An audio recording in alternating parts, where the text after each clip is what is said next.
You're listening to episode 191, Shani's Story, a son with a learning difference, ADHD, anxiety, dyslexia, and dysmorphia. Hello, my friends. Welcome to Child Life on Call. This podcast is a safe place for parents to share their stories about what it's like to have a child that has a medical experience, diagnosis, disease, and or everything in between. We know there's power in sharing stories, and that power multiplies when you can listen to other parents who have walked a similar path to yours. Giving and getting advice is great, but hearing how another parent navigates the complexities and nuances of healthcare is even better.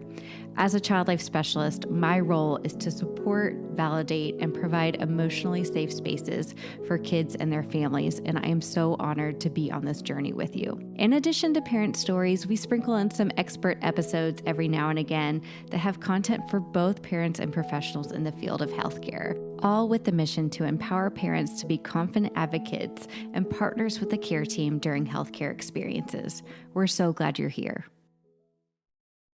Hi, if you have been around the Child Life on Call block for long enough, or if this is your first time joining us, one person that you absolutely have to know about is Shani Thornton, and she goes by the name Child Life Mommy on Instagram and her website, and is one of the most phenomenal private practice child life specialists that has ever existed. She has done so much for our profession, and today is, of course, another step with that as she shares her own personal journey in having a child with a learning difference.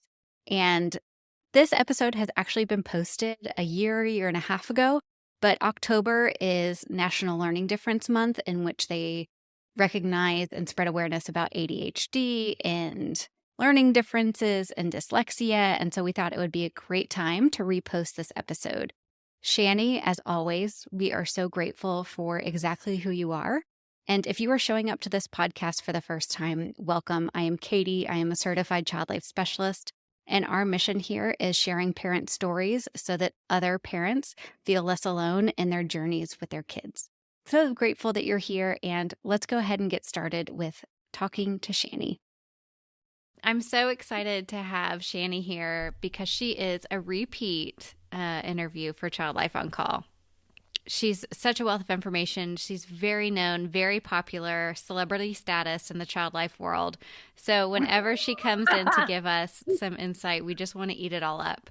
But I'll go ahead and let her introduce herself and talk about why we are chatting today. So go for it, Shani. Wow, you just really throw that red carpet out for me. How funny. I do not feel like a celebrity. I just feel like another mom, another child life specialist, just another person on the planet. But thank you for having me again. It is really exciting. I always adore you. So I am Shani Thornton. I am a child life specialist of almost 14 years, and I'm also a parent of two kids. So I've got a 12-year-old named Gavin, and I have an 8.5-year-old named Blake. We lived in New York City with my husband there I was there for 13 years with him, went to graduate school for child life. And when he retired from the NYPD, 20 years, we relocated back here to my hometown in Northern California. So we're in a tiny little rural community right outside of Sacramento called Loomis. And really just kind of enjoying life. We have a lot more space out here, and I like the weather year round out here, and I've got my family next door. So that's really nice. And just trying to get out there and live life. I've been doing child life community-based, so I'm a private practice. I did that in New York for a couple of years, and I relaunched it after I relocated here. And I specifically work my referrals come from a hospice agency. So I do a lot of hospice work for children of adult patients.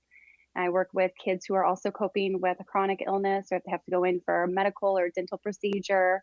And then I get a lot of grief referrals. So do private practice there with those families, and then just a lot of workshops and stuff within the community, especially right now with COVID, just supporting families in any way I can.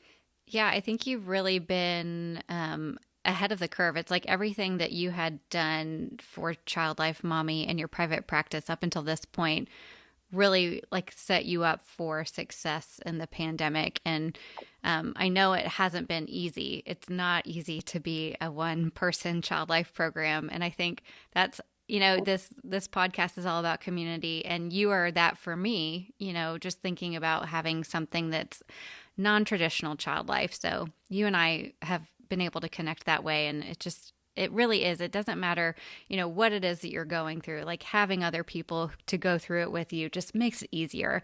Like you and we can talk about child life, or we can talk about our kids, or we can talk about pay, we can talk about whatever it is. Yeah. And just having that is really great. And so we were chatting about schools, right? And so I have a kindergartner that started kindergarten this year, and we kept him home, and then he was able to go back toward the end of last semester. And I know that's a different option than you guys have had. And so I think we're all just trying to share information about like, how's Zoom going for you, and what is your school doing in different parts of the country? And that kind of led us to the conversation we're going to have today. Yeah, excellent. Absolutely. So we are basically in that same situation. Our kids are back hybrid. They were allowed to go back, I think, mid-October. And they're struggling. I mean, they've been struggling since the pandemic started academically. And I think just like their overall mental wellness of everybody, right? Everything is just shut down. It's been really hard. It's a lot of grief that we're dealing with. But you're right. When it came to school, I think the big focal point for us is that I have two kids who have learning differences, and they already struggle in school. And so they need to be in that in-person classroom with an instructor who really understands their diagnosis too, to support them. And they haven't been given that during this time. And it's been very frustrating. So my older son, Gavin, has an IEP, which I'm sure we'll talk about. So he was allowed to go back 4 days a week in person. And my younger one is in the process of getting an IEP. And hopefully that is tomorrow. Oh, wow. Funny enough, hopefully that will all go well and he'll be able to get back in the classroom at least 4 days a week. But they need a lot of additional support already. So I think any families who have kids with a learning difference or a medical condition, or your kids struggle with, anxiety, being outside of the classroom and not having that structure and that normalcy, and having a teacher or a caregiver to really provide the tools that they need to learn and to feel good about themselves is critical right now. We are really all struggling. I know I'm not the only family who's going through this. Yeah, not at all. And so you say IEP, and so that means, is that individualized education plan, or what does that stand for? Yeah, There you you got go. it right there. So let's dive into, I guess your two kiddos have some similar and some different learning differences, and talk about when you found out. I guess we'll start with your your oldest son, since he was born first and kind of got Yeah, you introduced. he did. Oh, such a love. I love this kiddo. He So at a very young age, so preschool is when they brought to our attention that he needed some speech interventions or speech articulation. And I have to say, at the time, it was caught me off guard, because as a child life specialist, we have all this child development training and background. But when it's your own kid, I swear, sometimes we just have our blinders on and we don't see it. So, I remember him being almost 4 years old, and the preschool teacher saying like, oh, we're having a really hard time understanding what he's saying. I'm like, what do you mean? He just said that he wants to go get the red Yeah. Play-Doh. It was really clear to me. But I'm the one who's around him all the time. So I knew what he was saying. So right off the bat, we needed to get some interventions for that. And when they assessed him, that's when they realized that he needed some work with OT as well. So for his fine motor grip. So he got some speech, OT, then that rolled into, so that was the preschool committee of special ed. Then when he rolled into kindergarten is when he would get the IEP at school. And they kind of reevaluate him, and he continued to get speech and OT and in kindergarten. But in kindergarten is when, even prior to kindergarten, I'd say pre-K or TK in some places, is when the teacher said, he's really struggling with reading and just breaking down his phonics and rhyming. And I'd say, okay. And we would just continue reading at home. And I was having him even work with that teacher for pre-K going into kindergarten with reading. And then, of course, in kindergarten is when they're like, he's still struggling. He's got a lot to say. He's really incredibly intelligent, very smart, but he's really struggling with reading. And I'm like, okay. So we continue to do, outside tutoring for that. But it really wasn't until first grade, still struggling. But I remember the curriculum in January kind of switched over from like the teacher really doing a lot of work with with the students and helping them to then in January moving forward, it was really independent work. And he really struggled. It was more of his attention and focus that she say, um, he's gonna be a mayor or some sort of he's just really interested in what other kids are doing, and he's incredibly smart and bright, but I'll ask him to go do a task and he'll sit down and he just gets distracted and he forgets. And for me at the time, we were in New York and I was already struggling with how the school system was because there was really no play. There was no recess. Recess was, I remember it was scheduled one day a week for like 30 minutes. And I'm like, are you kidding me? This is like basic child development. They need to be outside every day. They need to have these breaks. So I kind of blamed it a little bit towards that. And I'm like, do you think that's what it is? And she was like, no, I think it might be something else.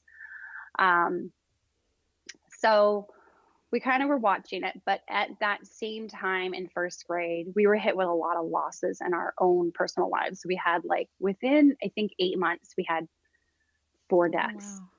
So the amount of trauma that the family was coping with, and with him, he just started having a lot of anxiety. So we went ahead and got additional support for him. And the psychologist was amazing. I did all of my research as a child life specialist and as a parent to make sure that I found somebody who was really knowledgeable, who understood how to incorporate play, also CBT, cognitive behavioral therapy, also working with the parents and giving us the tools, working with the schools. And that's where she also, they kind of diagnosed them at that time as ADHD and also with anxiety. And those go really hand in hand. So ADHD, anxiety, OCD, those are all kind of like swirl in the same type of areas. And he definitely does not have the hyperactivity part of ADHD. So his is really attention, focus, and impulsive. So ADHD is really kind of defined in those 3 areas. It's like attention, focus, hyperactivity, and impulsivity. And he kind of was in that attention, focus, impulsiveness. So that was second grade. And we roll into third grade. That was after we relocated to California. So we already knew prepping into this, there was going to be some anxiety, lots of change. And we got here as much prep as we put into it. He still, the anxiety was off the charts. So we had to get him some additional support once we relocated. And that really helped tremendously. However, reading was still an issue. And, oftentimes people will say, well, sometimes if they're just so anxious or there's a trauma or they're coping with, other mental wellness issues, that can block like the learning and the reading part. And I'm like, I don't know. I just feel like in my gut, there's something else. And I remember there was a week that we were here. It was in the fall, and we were going to take a family trip to Disneyland. And so what you can do is you can actually out here, you can do, and it's called independent study, where you basically take your kids out for extended period of time. They have to complete all their schoolwork, but then it's almost like an excused absence. So we did that. And I was his third grade teacher, right, for that week. And I knew after like an hour of sitting there with him, I'm like, oh my goodness, we are there is some major deficits we are missing here on reading. And he would just, it was so overwhelming for him. So I really pushed hard for the school to reassess him again. And when you have an IEP, they do an IEP review every year, and then they do something called a triennial. So every 3 years, they'll do like a full screening again, where it's psychoeducation, sometimes OT, speech, all of that can kind of get involved. It's a much bigger meeting. And there was some pushback from the school because he wasn't due for his triennial. It wasn't due until the following year. And I said, I'm telling you, this kiddo needs to be assessed. There's something we are missing. So that's what we did. And at that time, we did additional outside tutoring for him. He was going to one of those like learning centers for 6 hours a week, extensive tutoring, not on anything to do with schoolwork. It was just on reading. And I mean, all this stuff too is really costly, right, for families. And it's really stressful, and just seeing like, he's in school already for 6 hours, and he goes to tutoring for additional 6 hours a week. Plus you're trying to, squeeze in like rec stuff for them, like baseball or something that they're interested in. And so it's not such a focus on these struggles of school. But we did that on top of asking for the triennial.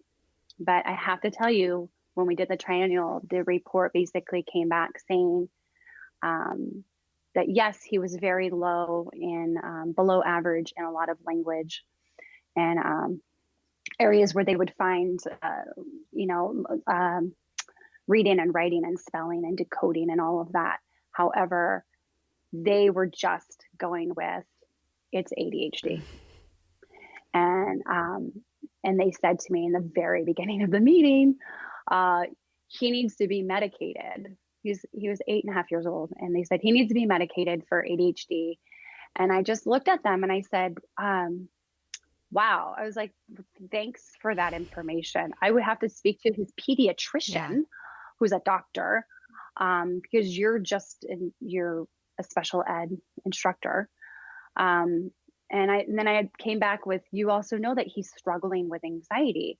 And so if we give him a stimulant for ADHD, that's going to heighten his anxiety. And he came back with, well, then you just give him a medication for the anxiety. And I'm like, wow, he's not getting this full picture. And I said, okay. We continue to go through the report. And I remember explaining to them, I'm looking at these numbers and you're telling me that my child just has ADHD. However, it makes no sense to me that everything that has to do with the language part, he's below average, or he's right. They'll call the average range, and it's a huge range, right? But he'll be on the very, very bottom of average. I'm like, it doesn't make sense. And I said, plus in like math, he's got these strong skills. So why wouldn't ADHD affect that too then? Like any of that attention and focus? And they just stuck with it. And I remember clearly in the meeting saying, do you think he has dyslexia? And they'd say, no. Do you think he has dysgraphia? No. Do you think maybe there's an auditory processing? No. And so they left the meeting at that. And I was just really frustrated. So we continued our journey and we did some additional outside testing for him. And sure enough, they looked at what the school had done. And they said, even on those reports, they're like, it can show right here that he has dyslexia. So they did additional screening. They showed that he has dyslexia and dysgraphia. Dysgraphia is the written component of dyslexia. And so then from there, we had to roll it back into school and then they call it an IEE, which is an individual educational evaluation. Okay. And that was rolling into fourth grade is when we started interventions for dyslexia and dysgraphia and trying to get the right accommodations for him in person in school. We'll be right back. One of the things I am asked the most often as a child life specialist, not only by the patients and families that I've worked with, but by my friends, is how can you support and prepare your child for a shot? And as a parent myself, I know sometimes it's so hard to even concentrate on what the doctor is saying because I'm so nervous about my child having to get a shot. And yes, that's even coming from a child life specialist. Thankfully, I can rely on what I know about child development, family-centered care, and trauma-informed care to pull on medical stressors that could come up for my child, and I know how to support them through it. And now we want to give parents those same tools that child life specialists use. And that's why I'm so excited to share with you our new course that's made just for parents. We have worked with instructional designers who are experts in making courses online. We want to put you, the parent, in the driver's seat of these appointments. What we do is we go by age group and tell you exactly what the stressors could be for your child and what the interventions are that a child life specialist would use to help your child through having to get some sort of poke. If you're a parent who wants to walk into your child's medical appointment and instead of feeling overwhelmed with anxiety, you want to feel empowered and know how to prepare and support your child and how to advocate for them, then this is the course for you. This course will only be available for 4 weeks, so go make sure you pre-enroll for the course this fall. Go to childlifeoncall.com/mychildneedsashot. That's childlifeoncall.com/mychildneedsashot. So what did it, I'm just thinking about, you're so well-versed in this topic and have the resources to be able to look up information. What else did you do to kind of you followed your gut instinct, but I guess who did you turn to when you were trying to figure this out? It feels like if the school isn't on your side, not that they're not on your side, but the school wasn't hearing you. So who did you turn to kind of find out these extra programs that you could get them tested for? Yeah, no, it's a great question. I think, you look at it like even if your kiddo's got a medical diagnosis, right? You have to kind of find your tribe and your army of supporters. And it's the same way with a learning difference, the same thing. It's like a weird parallel that I've been going through.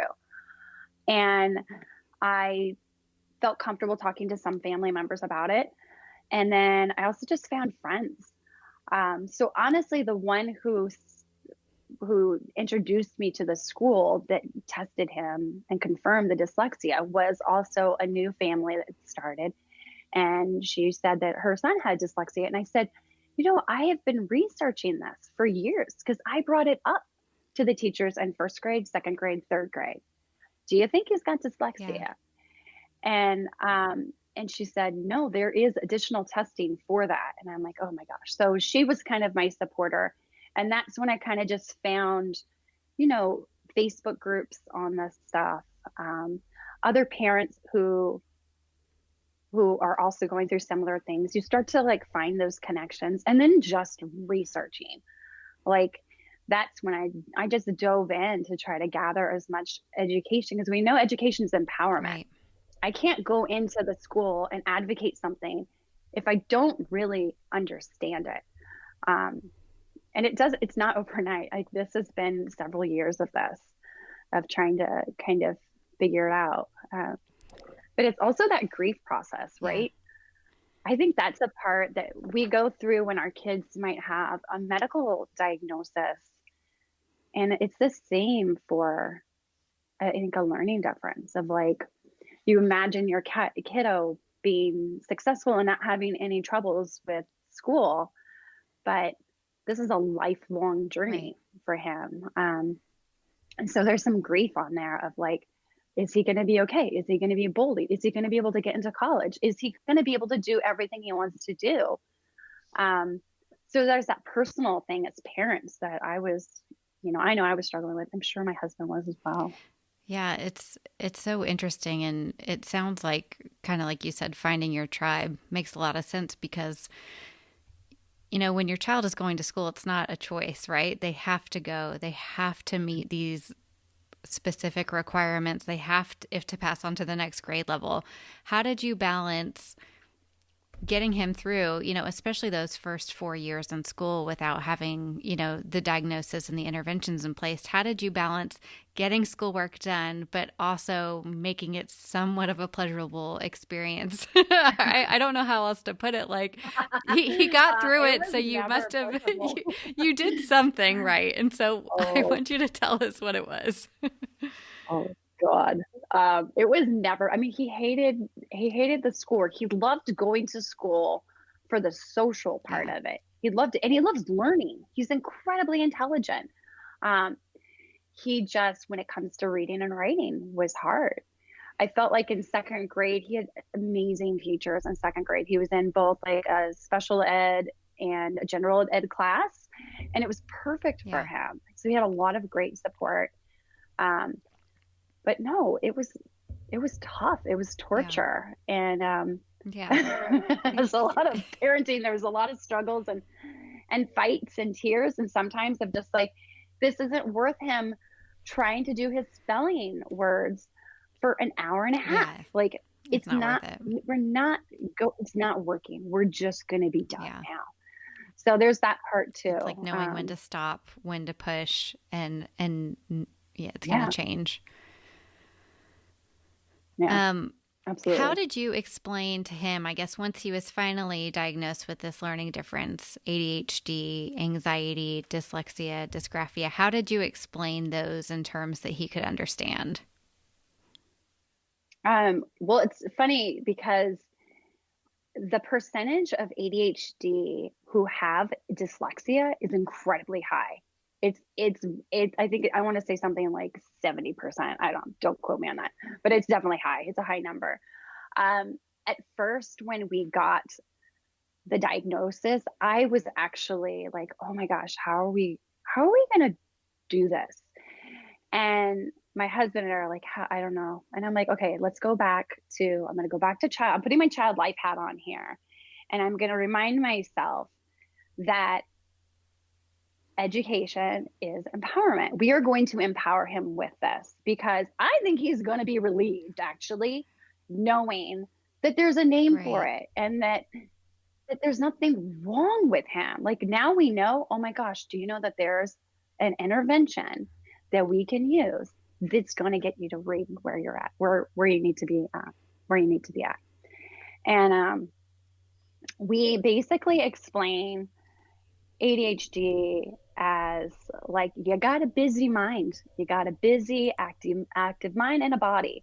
So I also talk about like his frontal lobe, and I'll talk about like his executive functioning in the front part of his brain, and say, sometimes I'll say, when we pour macaroni and cheese in the little colander, is Yeah. that what it's called? Yeah. Colander, right? Right. And you're sifting it through. I said, and all that water drains out, but we keep the noodles. And he's like, yeah. I go, basically, the front part of your brain sometimes doesn't have that. And all of the noodles in the water will just come out. And that's kind of like what happens like with ADHD when you want to just say something or do something, it just comes Right. out and you don't filter it. And it could be an excitement that you want to add to a conversation, or it could be like an intense reaction that you have to something. And that's sometimes why you just like will shout out, and it might not be the most appropriate thing to say or to do. So we have to work on kind of strengthening that Right. skill so that that doesn't happen. And it really brings the awareness to him first. Um, so that was ADHD. And then anxiety, we just talk about it, is like, it's the worry. It's the inside of your brain, and it's got this worry and this alarm. And it's really healthy to have. Like we need to have that, right? To keep us safe.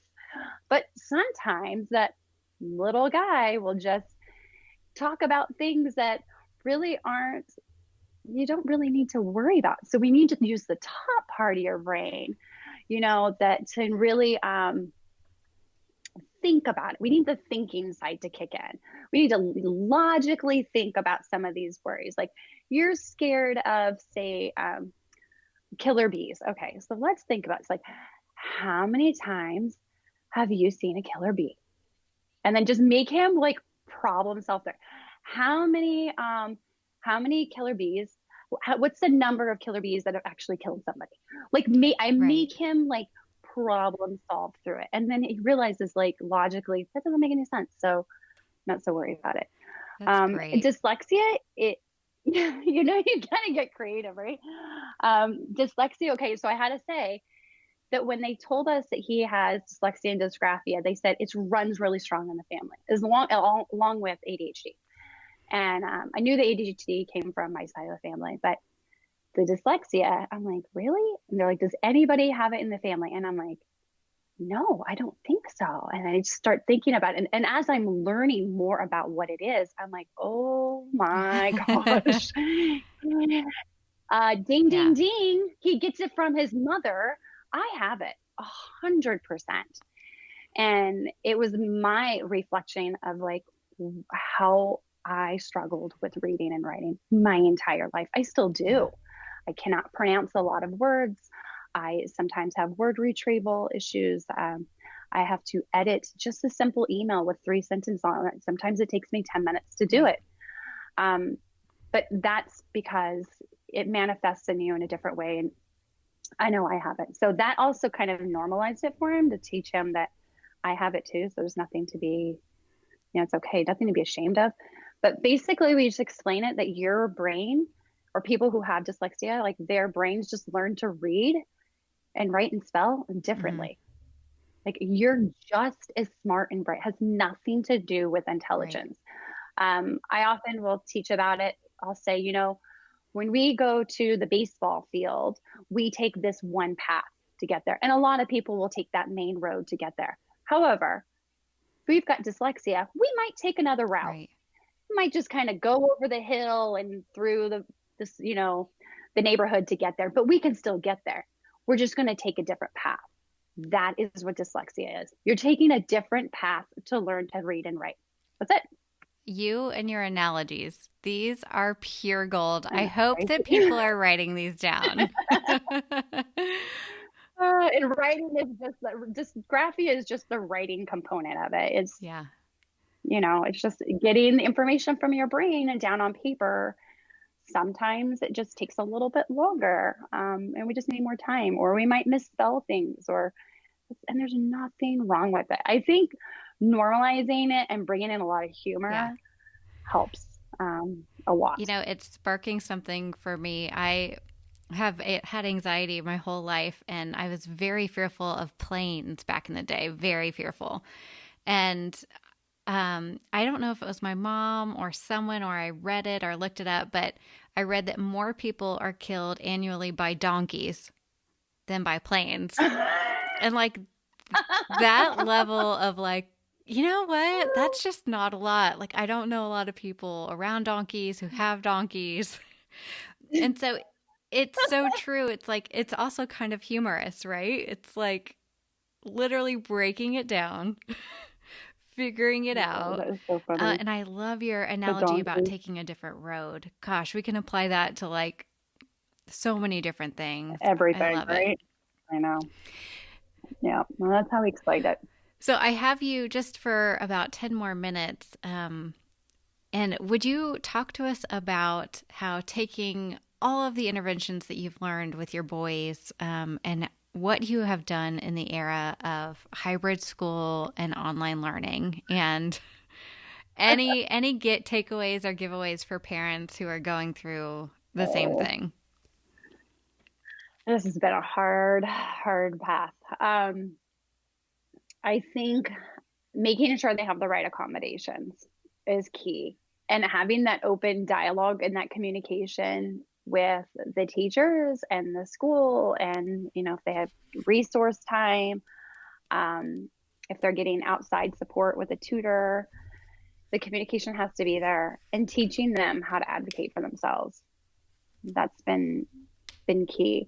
My younger one, Blake, also has dyslexia and dysgraphia, and he has struggled the most with distance learning. He essentially shut down last March when we went into like lockdown at home, and distance learning. He was like, "Oh nope, brain stopped working." Mm-hmm. Like, was like, "I am not doing this." He is a sensory kiddo, and he needs to be in structured environments. So taking him from the classroom to home to try to teach has not been pleasant. For him, his self-esteem and confidence went right down the tubes, and he just felt like all of his peers were fine and they're doing great, and they are feeling successful in reading and writing and multiplication, and he feels the complete opposite. And because he's not in a classroom with them, he couldn't see that they're also struggling. Yeah. So I think our big push for him was making sure that we could build his confidence as much as we could without having so much pressure on academics. So I was more focused on like, soccer and like riding your scooter and making really good choices and feeling proud of yourself and all of that stuff to kind of fill his cup. And it helped. We were seeing it kind of go up.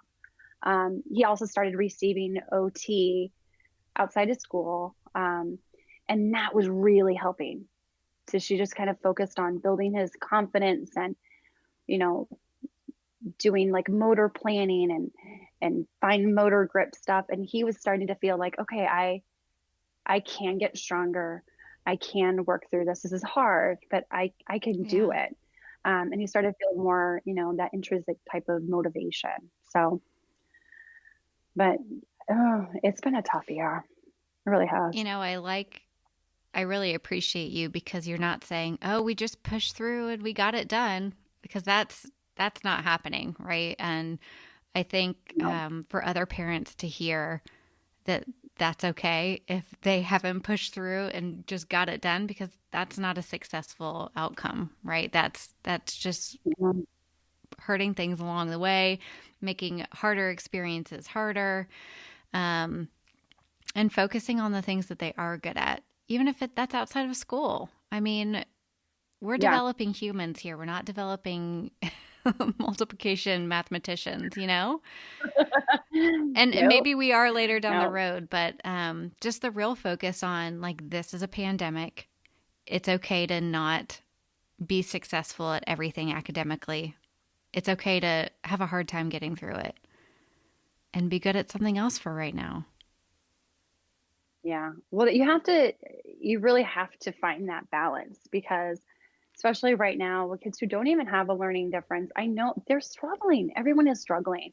So you have to fill that cup of self-confidence and, healthy outlets of expression. And parents have to practice that too. Like, we do have to be good about self-care. Even if it's 5 minutes a day of having a cup of coffee to yourself, or watching a reality TV, or going to the gym if you can, or going out for a walk, whatever it is.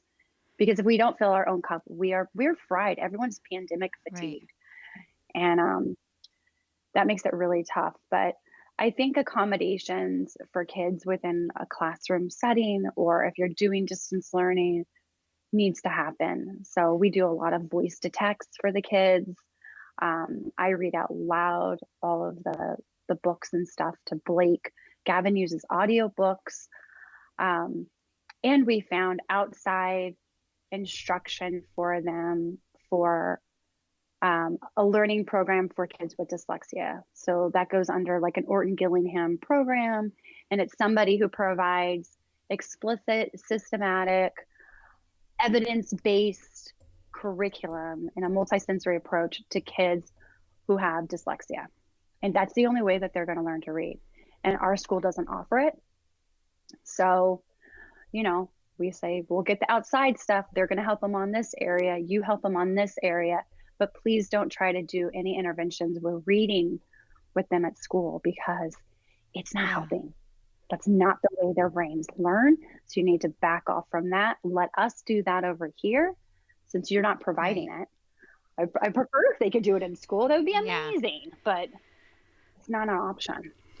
Well, Shani, what would you say to a parent who is maybe just, I think your little experience with before your family trip and getting to see what is my kiddo doing in school. We're all kind of getting that right now. We're all being able to see how do our kids actually function in school. For parents who are suspecting that their child may have a learning difference, where would you tell them to start? I go with your gut. This is truly the best time to find out if, wow, my kid is really, there's something else going on. Um, a lot of schools do not assess kids for dyslexia, and it's 1 out of 5 children. 1 out of 5 kids. That is a big Yeah. number that have it. And oftentimes they kind of just get lumped into like they'll catch up, or they just need some more time. The problem is they don't need more time. What they need is the appropriate intervention for that. So if you suspect it, if it runs in your family, learn about it, read about it, and advocate to get your child assessed. You can have them assessed at school. However, the schools will not diagnose for dyslexia. So you need to go outside. Usually it's like a developmental pediatrician or like a psychologist, somebody there. But I would just start that ball rolling and start the assessment too with getting an IEP at school, because it's a lengthy process. It's not overnight. It takes, they have months to do this, and it takes some time. And the problem is we don't have a lot of time with kids with dyslexia. You need to start the intervention as early as you can, so you can balance that confidence and the self-esteem for them, because school is going to get harder. Mm-hmm. And if they're already behind, they're going to continue to fall behind. So you need to balance their confidence with giving them the appropriate intervention and making sure everybody's on the same team. That's going to help them feel successful in school and outside of school. Absolutely. It's like there should be zero shame around learning differences. I think about, like, if you have a bacterial infection, rest and sleeping and a lot of fluids is not going to take away the bacterial infection, right? So you go to the doctor and you get the medication you need.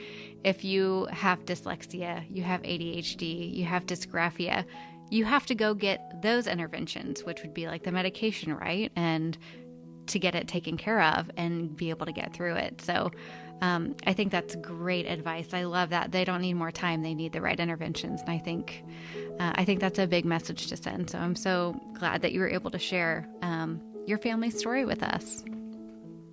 Oh, thank you so much. I appreciate it.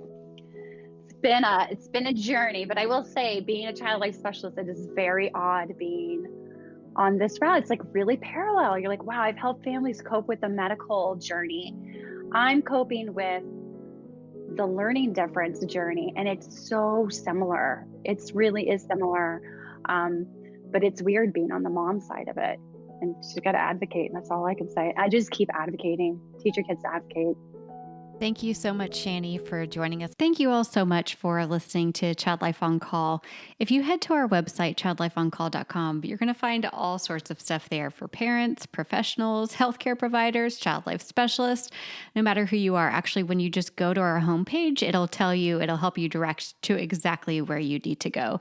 On that, you'll find opportunities and PDUs for child life specialists, parents. We've got a starter kit for you. And clinicians, we even have a clinician course, which teaches you how to be a confident and capable caregiver in pediatrics. We're so grateful that you're here. Please DM us on Instagram. And like I mentioned, when you rate and review this podcast, it helps other families be able to find us. So let's keep doing that. And I will see you again here next week.